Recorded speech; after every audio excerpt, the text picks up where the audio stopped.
Subscribe कीजिए आपके अपने इस YouTube चैनल को और दबा दीजिए बेल आइकन को लेटेस्ट एजुकेशन वीडियोस के लिए।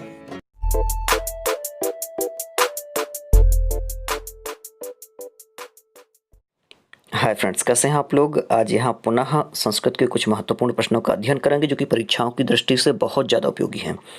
और वर्तमान में यही स्तर संस्कृत पेडागोजी का होने वाला है, तो भी ये अभ्यास आप लोगों के लिए बहुत ज़्यादा ज़रूरी है। और आप ये वीडियो अपने मित्रों को भी शेयर करें जिससे उनके पास भी ये वीडियो पहुंच जाए। चलिए पहले प्रश्न से ही स्टार्ट कर रहा हूं। दिया हुआ है शिक्षा का प्रकारिका क्रिया। शिक्षा का प्रकारिका क्रिया मतलब शिक्षा जो है वह किस प्रकार की क्रिया है। ऑप्शन दिए हुए हैं गत्यात्मिका, क्या गत्यात्मक क्रिया है, या फिर स्थिरताभूत क्रिया है, यादृच्छिकी क्रिया है, या फिर एतासु ना कापी। सही उत्तर क्या रहेगा? शिक्षा एका गत्यात्मिका, ये रहेगा सही उत्तर। गत्यात्मिका प्रकारिका क्रिया मतलब कि गत्यात्मिका क्रिया है, हमेशा चलने वाली प्रक्रिया है शिक्षा, ये कह रहे हैं। दूसरे प्रश्न पर चलते हैं। अध्यापकस्य वास्तविक कार्यम किम स्यात् मतलब कि अध्यापक का वास्तविक कार्य क्या हो। दिया हुआ है छात्रगत प्रतिभायाः यथा साध्य विकास संपादनम। देखिए आप लोगों को ऑप्शन को ध्यान से देखना है, और पहली बार में ही कभी कभी ऑप्शन अपन को सही मिल जाता है और कई ऑप्शन तो गलत दे दिए होते हैं, ऐसे ही लिख देते हैं कि छात्र थोड़ा सा कंफ्यूज हो और ऑप्शन वो ठीक तक भी नहीं होता है। तो छात्रगत प्रतिभायाः यथासाध्य विकास संपादन मतलब छात्र के अंदर जो प्रतिभा छुपी हुई है उस प्रतिभा का यथासंभव विकास करना, यथासाध्य विकास करना जितना शिक्षक के बस में है। आगे कह रहे हैं छात्राणाम अनुशासनहीनतायाः समाप्तिकरणम, छात्रों की अनुशासनहीनता का समाप्त करना। तो ये पहला अपन को दिख गया है, यही सही उत्तर ज़्यादा लग रहा है। शिक्षक मांककरणम, आगे दिया है परीक्षासु छात्राणाम उत्तारणम, तो ये तो बिल्कुल से ही गलत होंगे दोनों। ये थोड़ा सा लग रहा था, लेकिन ये भी इस ऑप्शन के आगे थोड़ा सा कमज़ोर लग रहा है, तो ये रहेगा इसका सही उत्तर। जो फर्स्ट नंबर का है ये ऑप्शन जो है वो ठीक रहेगा। आगे चलते हैं अगले प्रश्न पर। शिक्षा अनिवार्या भवति, शिक्षा जो है वो अनिवार्य होती है। शिक्षा अनिवार्या भवति, अनिवार्य होती है किस लिए? संस्कृत्युत्थानाय मतलब कि संस्कृत के उत्थान के लिए अनिवार्य है शिक्षा। दूसरा ऑप्शन दिया है राष्ट्रीय, ध्यान से, राष्ट्रीय प्रगत्यै या फिर राष्ट्र की प्रगति होना चाहिए था, यहाँ पर मिसप्रिंट है। राष्ट्र की प्रगति के लिए अनिवार्य है, या फिर सर्वांगीण विकासाय, सर्वांगीण विकास के लिए आवश्यक है, या फिर एतेभ्यः सर्वेभ्यः। तो शिक्षा जो है इन सभी के लिए अनिवार्य है, तो ये जो चौथा ऑप्शन दिया हुआ है ये रहेगा इसका सही उत्तर। आगे अगले प्रश्न पर चलते हैं। समासे अध्यापकस्य स्थितिः कीदृशी स्यात् मतलब कि समास में अध्यापक की स्थिति किस प्रकार की हो। तो प्रशासकवत, प्रशासक की तरह होनी चाहिए, या फिर आदर्श पुरुषक्तः या फिर आदर्श पुरुष के समान हो, या फिर नेतृत्ववत हो, या फिर सामान्य जनयत मतलब कि सामान्य लोगों के समान हो। तो एक आदर्श पुरुष के समान होनी चाहिए अध्यापक की स्थिति। तो यहाँ पर समासे लिखा है, समाजे होना चाहिए, समाजे। हाँ बिल्कुल, समासे मैंने भी गलत पढ़ दिया है, समाजे है, क्योंकि समास में तो कहीं होगा नहीं स्थिति का।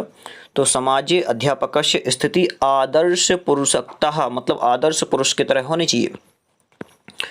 आगे चलते हैं। प्रायोगिक परीक्षया परीक्षन्ते मतलब कि प्रायोगिक परीक्षा में परीक्षा होती है, किसकी परीक्षा होती है? ना किमपि किसी की नहीं, या फिर दक्षता की, या फिर मौखिक अभिव्यक्ति की, या फिर कौशलानी।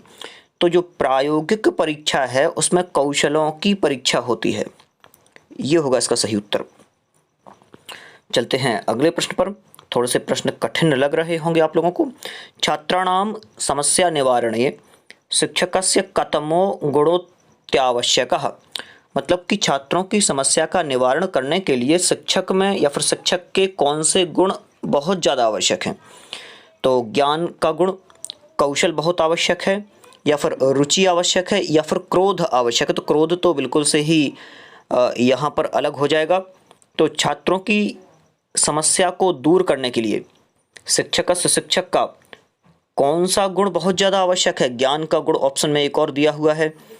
आगे कौशल दिया हुआ है, रुचि दी हुई है, तो रुचि है यहाँ पर, ये रुचि बहुत ज़्यादा महत्वपूर्ण है, रुचि होना आवश्यक है।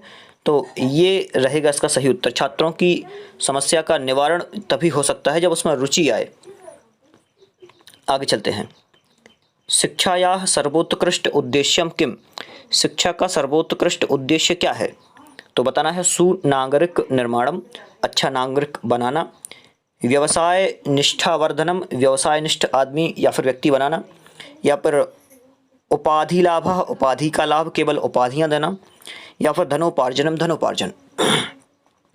तो शिक्षा का जो सर्वोत्कृष्ट उद्देश्य है वो रहेगा सुनागरिक निर्माणम, मतलब कि अच्छे नागरिक का निर्माण करना, ये रहेगा सही उत्तर। आगे चलते हैं अगले प्रश्न पर। श्रेष्ठ मूल्यांकन परीक्षणस्य विशेषता अस्ति। श्रेष्ठ मूल्यांकन परीक्षण की विशेषता क्या होगी? तो श्रेष्ठ मूल्यांकन परीक्षण की यहाँ पर बात की जा रही है। तो उपयोगिता, विश्वसनीयता, बिल्कुल मूल्यांकन की उपयोगिता होनी चाहिए, विश्वसनीयता हो, वैधता भी हो। तो एते सर्वे, ये सभी जो ऑप्शन दिए हैं ये रहेंगे इसके सही उत्तर। तो ये चौथा जो है ये सही उत्तर रहेगा। आगे चलते हैं अगले प्रश्न पर। दिया हुआ है शिक्षकेन कक्षासु पृच्छत प्रश्नम भवेत, मतलब कि शिक्षक के द्वारा कक्षा में पूछे गए प्रश्न हों।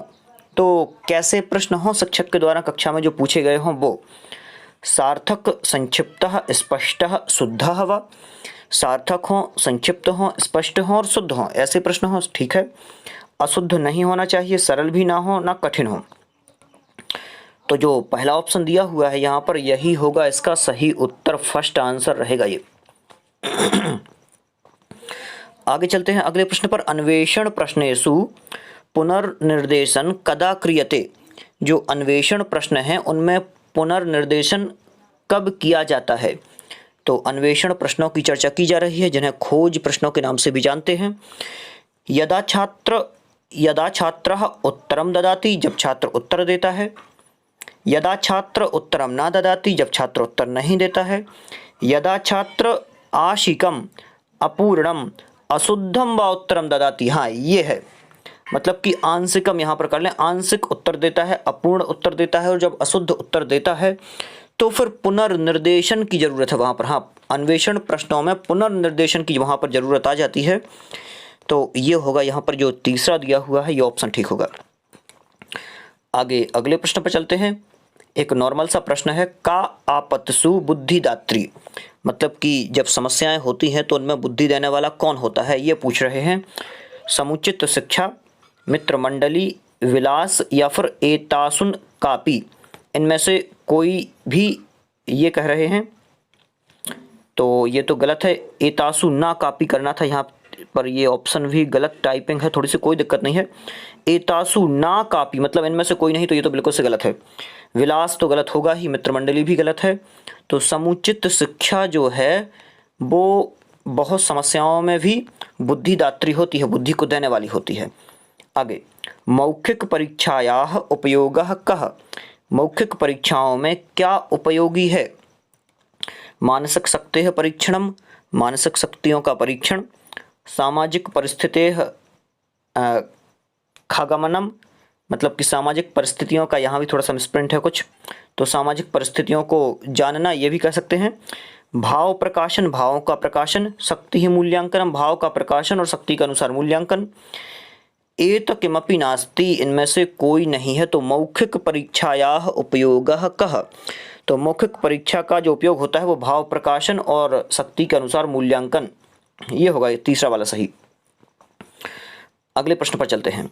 मूल्यांकनस्य प्रयोगे श्रेण्यः सन्ति, मतलब कि मूल्यांकन के प्रयोग में श्रेणियां होती हैं। तो कौन सी श्रेणियां होती हैं पूछ रहे हैं, कैसी श्रेणी होनी चाहिए मूल्यांकन के प्रयोग में? उत्तम, संतोषजनक, सामान्य, निम्न च, मतलब कि उत्तम हो, उत्तम श्रेणी हो, मूल्यांकन की संतोषजनक हो, सामान्य हो और निम्न भी हो, ये कह रहे हैं। दूसरा कह रहे हैं उत्तम, निम्न च, उत्तम हो और निम्न भी हो, दूसरा कह रहे हैं। तीसरा कह रहे हैं उत्तम और संतोषजनक हो, हाँ ये ठीक थोड़ा सा लग रहा है। एते सर्वे, तो इस ऑप्शन में एते सर्वे तो थोड़ा सा अपन को अजीब सा लग रहा है, ये नहीं हो सकता है। लेकिन जो पहला ऑप्शन दिया हुआ है मूल्यांकनस्य प्रयोगे श्रेण्या, तो ये सभी श्रेणियां होती हैं मूल्यांकन के प्रयोग की, ये रहेगा इसका सही उत्तर। आगे चलते हैं, शिक्षणे मूल्यांकनस्य उपयोगिता अस्ति, मतलब कि शिक्षण में मूल्यांकन की उपयोगिता है। क्या उपयोगिता है शिक्षण में मूल्यांकन की? चयन, शैक्षिक निर्देशन, अधिगमार्थम प्रेरणा, अधिगम के लिए प्रेरणा, या फिर एते सर्वे। तो शिक्षण में मूल्यांकन की उपयोगिता है, पूछ रहे हैं शिक्षण में मूल्यांकन की उपयोगिता क्या है ये बताना है। तो ठीक है, चयन भी है, शैक्षिक निर्देशन भी है, अधिगम के लिए भी एते सर्वे जो है ये रहेगा इसका सही उत्तर। आगे चलते हैं, अगले प्रश्न पर दिया हुआ है मूल्यांकनस्य वैशिष्ट्यम वर्तते, मूल्यांकन का वैशिष्ट्य है। तो मूल्यांकन के वैशिष्ट्य के बारे में यहाँ पर पूछा है, मूल्यांकन का वैशिष्ट्य क्या है? सामाजिक प्रक्रिया, सामाजिक प्रक्रिया है, अनवरत प्रक्रिया, अनवरत प्रक्रिया है, निर्णयात्मक प्रक्रिया, निर्णयात्मक प्रक्रिया है, या फिर एते सर्वे, ये सभी। तो क्या हो जाएगा, जो लास्ट ऑप्शन दिया है एते सर्वे, ये रहेगा इसका सही उत्तर।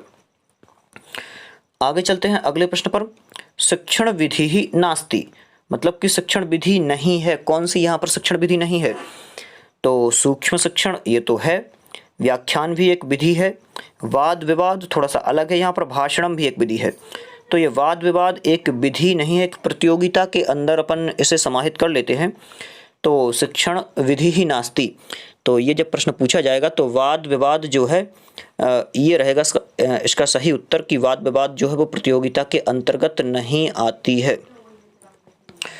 चलिए चलते हैं अगले प्रश्न पर, क्या दिया हुआ है, शिक्षण अधिगम प्रक्रिया मुख्य रूपेण कस्योपरि निर्धारिता अस्ति, मतलब कि जो शिक्षण अधिगम प्रक्रिया है, शिक्षण अधिगम प्रक्रिया वह किसके ऊपर निर्धारित होती है, किस पर मुख्य रूप से आधारित होती है, ये कह रहे हैं।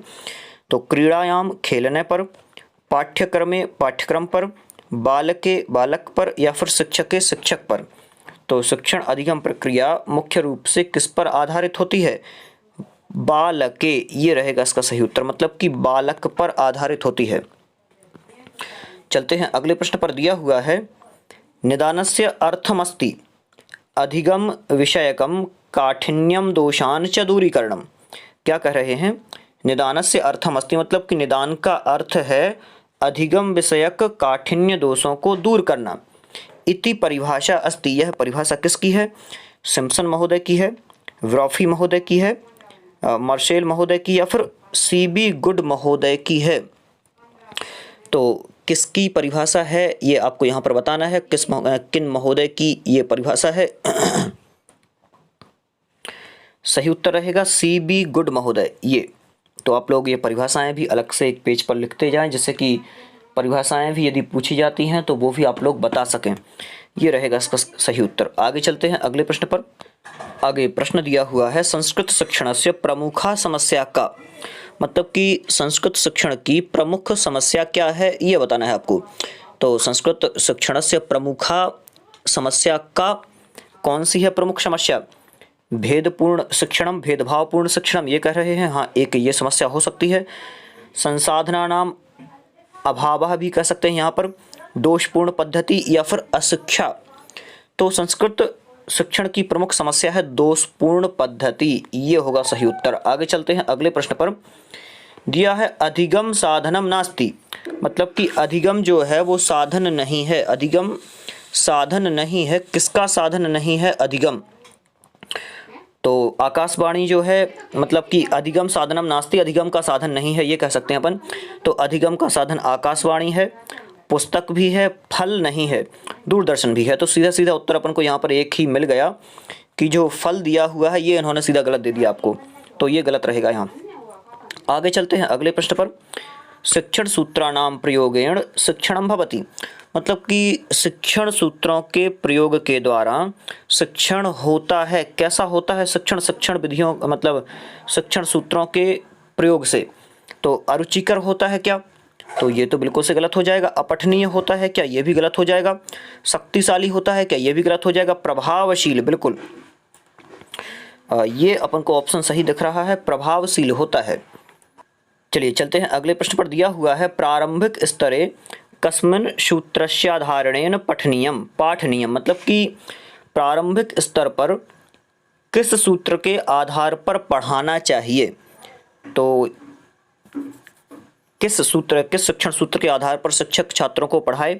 सरलात् कठिनम प्रति, सरल से कठिन की ओर। पूर्णात् अंशम प्रति, पूर्ण से अंश की ओर। अनुभवात् तर्कम प्रति, अनुभव से तर्क की ओर। या फिर ज्ञाताद अज्ञातम प्रति। तो सही उत्तर क्या रहेगा, अनुभवात् तर्कम प्रति, प्रारंभिक स्तर की बात की जा रही है, तो ये रहेगा इसका सही उत्तर। आगे चलते हैं। नाटक शिक्षणस्य प्रमुख विधि ही अस्ति, मतलब कि नाटक शिक्षण की प्रमुख विधि यहाँ पर बताना है आपको। नाटक शिक्षण की प्रमुख विधि कौन सी होगी।